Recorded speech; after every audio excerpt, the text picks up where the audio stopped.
वर्णानामर्थसङ्गानां रसानां छन्दसामपि मङ्गलानां च कर्तारो वन्दे वाणी विनायको नारायणं नमस्कृत्य नरं चैव नरोत्तमं देवीं सरस्वतीं व्यासं ततो जयमुदीरयेत्। गुरुर्ब्रह्मा गुरुर्विष्णु गुरुर्देवो महेश्वर गुरुर्साक्षात् परब्रह्म तस्मै श्री गुरुवे नमः। अखण्डमण्डलाकारं व्याप्तं येन चराचरं तत्पददर्शितं येन तस्मै श्री गुरुवे नमः। बोली सियावर रामचंद्र भगवान की जय, राधावर कृष्ण कन्हैया लाल भगवान की जय, उमा महेश्वर भगवान की जय, गायत्री ब्रह्मदेव भगवान की जय, सद्गुरुदेव भगवान की जय, माता पिता गुरुदेव की जय, समस्त देवी देवतागण भगवान की जय, समस्त संतगण भगवान की जय, समस्त भक्तगण भगवान की जय। ओम नमः पार्वती पतये हर हर महादेव।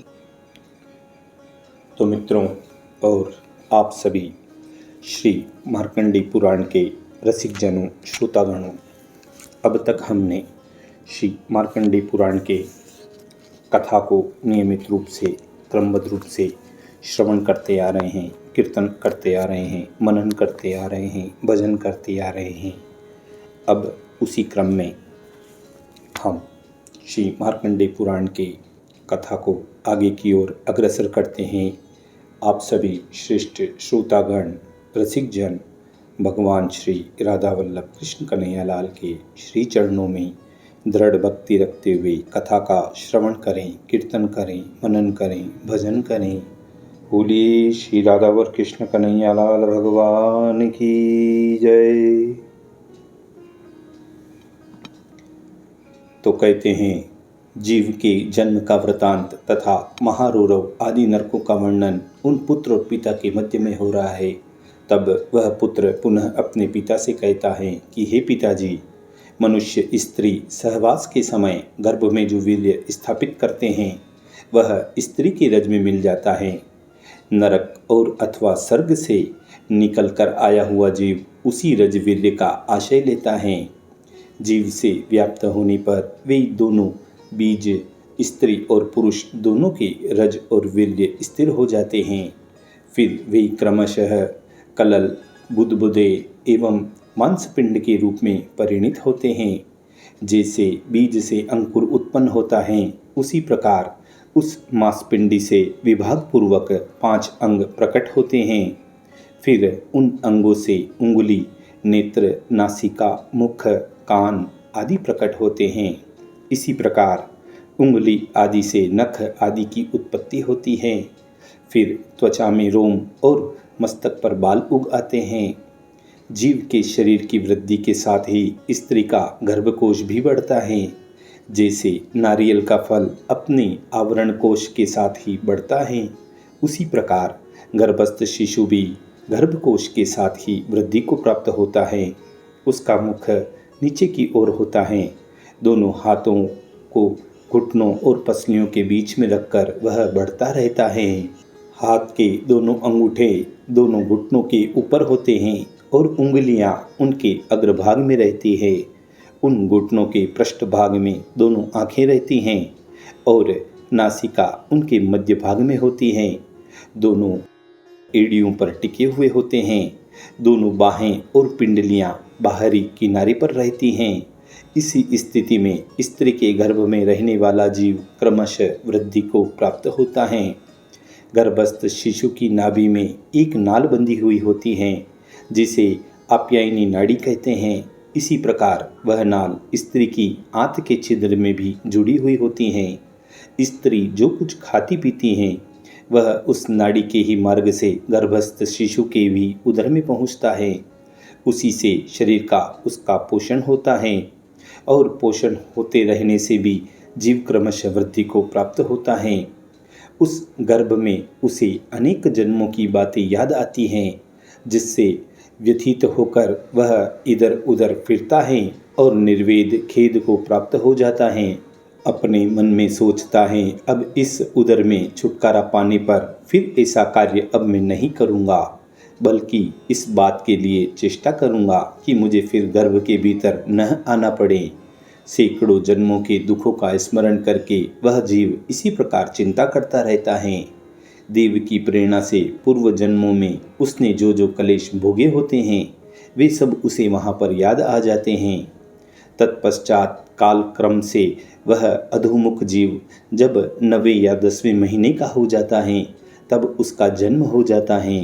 गर्भ से निकलते समय वह प्राजापत्य वायु से पीड़ित रहता है और मन ही मन में दुख से व्यतीत होकर रोते हुए गर्भ से बाहर आता है। उदर से निकलने पर असहाय पीड़ा के कारण उसे मूर्छा आ जाती है। फिर वायु से स्पर्श होने पर वह सचेत होता है। तदंतर भगवान विष्णु की मोहिनी माया उसको अपने वश में कर लेती हैं। उससे मोहित हो जाने के कारण उसका पूर्व ज्ञान सभी नष्ट हो जाता है। इस प्रकार ज्ञान भ्रष्ट हो जाने पर वह जीव पहले तो बाल्यावस्था को प्राप्त होता है, फिर क्रमशः कुमारावस्था, यौवनावस्था और वृद्धावस्था में प्रवेश करता है। इसके बाद मृत्यु को प्राप्त होता है और मृत्यु के बाद फिर जन्म लेता है। इस प्रकार इस संसार चक्र में वह गति यंत्र रहट की भांति घूमता रहता है। कभी स्वर्ग में जाता है, कभी नरक में घूमता है, कभी इस संसार में पुनः जन्म लेकर अपने कर्मों को भोगता है। कभी कर्मों का भोग समाप्त हो जाने पर थोड़े ही समय में मरकर परलोक में चला जाता है। कभी स्वर्ग और कभी नरक को प्राय भोग कर चूकने के बाद थोड़े से शुभाशुभ कर्म शेष रहने पर इस संसार में पुनः जन्म लेता है। नारकी जीव घोर दुखदायी नरकों में गिराए जाते हैं। स्वर्ग में भी ऐसा दुख होता है जिसकी कहीं तुलना नहीं है। स्वर्ग में पहुंचने के बाद से ही मन में इस बात की चिंता बनी रहती है कि पुण्य क्षय होने पर हमें यहाँ से नीचे गिरना पड़ेगा। साथ ही नरक में पड़े हुए जीवों को देखकर महान दुख होता है कि कभी हमें भी ऐसी ही दुर्गति भोगनी पड़ेगी। इस बात से दिन रात अशांति बनी हुई रहती है। गर्भवास में तो भारी दुख होता ही है। योनि से जन्म लेने के समय भी थोड़ा क्लेश नहीं होता। जन्म लेने के पश्चात बाल्यावस्था और वृद्धावस्था में भी दुख ही दुख भोगना पड़ता है। जवानी में भी काम, क्रोध और ईर्ष्या में बंधे रहने के कारण अत्यंत दूसरा कष्ट उठाना पड़ता है। बुढ़ापे में तो अधिकांश दुख ही होता है। मरने में भी सबसे अधिक दुख होता है। यमदूतों द्वारा घसीट कर ले जाने पर और नरक में गिराए जाने पर जो महान क्लेश होता है उसकी चर्चा हो चुकी है। यहाँ से लौटने पर फिर गर्भवास, जन्म, मृत्यु तथा नरक का क्रम चालू हो जाता है। इस तरह जीव प्राकृत बंधनों में बंधकर गति यंत्र की भांति इस संसार चक्र में घूमते रहते हैं। हे पिताजी, मैंने आपसे रौरव नामक प्रथम नरक का वर्णन कर दिया है। अब महारौरव का वर्णन सुनिए। इसका विस्तार सब ओर से 12,000 योजन का है। वहाँ की भूमि तांबे की है, जिसके नीचे आग धधकती रहती है। उसकी आँच से तपकर वह सारी ताम्रमयी भूमि चमकती हुई बिजली के समान ज्योतिर्मयी दिखाई देती है। उसकी ओर देखना और स्पर्श आदि करना अत्यंत भयंकर है। यमराज के दूत हाथ और पैर बांधकर पापी जीव को उसी के भीतर डाल देते हैं और वह लौटता हुआ आगे बढ़ता है। मार्ग में कौवे, बगुले, बिच्छू, मच्छर और गिद्ध उसे जल्दी जल्दी नोच कर खाते हैं। उसमें जलते समय वह व्याकुल हो होकर छटपटाता है और बारंबार उसे हाय बाप, अरे मैया, हाय भैया, हाँ तात आदि की रट लगाता हुआ करुण क्रंदन करता है, किंतु उसे तनिक भी शांति नहीं मिलती। इस प्रकार उसमें पड़े हुए जीव जिन्होंने दूषित बुद्धि के कारण पाप किए हैं, 10 करोड़ वर्ष बीतने पर भी उससे छुटकारा पाते हैं। इसके सिवा तम नामक एक दूसरा नरक है, जहाँ स्वभाव से ही कड़ाके की सर्दी पड़ती है। उसका विस्तार भी महारौरव के ही बराबर है, किंतु वह घोर अंधकार से आच्छादित रहता है। वहाँ पापी मनुष्य सर्दी से कष्ट पाकर भयानक अंधकार में दौड़ते हैं और एक दूसरे से भिड़कर लिपटे हुए रहते हैं। झाड़ी के कष्ट से कांपकर कटकटाते हुए उनके दांत टूट जाते हैं। भूख प्यास भी वहाँ बड़े जोर की लगती हैं। इसी प्रकार अन्यान्य उपद्रव भी वहाँ होते रहते हैं। ओलों के साथ बहने वाली भयंकर वायु शरीर में लगकर हड्डियों को चूर्ण कर ही दे देती हैं और उनसे जो मज्जा तथा रक्त गिरता है उसी को वे क्षुधातुर प्राणी खाते हैं। एक दूसरे के शरीर से सटकर वे परस्पर रक्त चाटा करते हैं।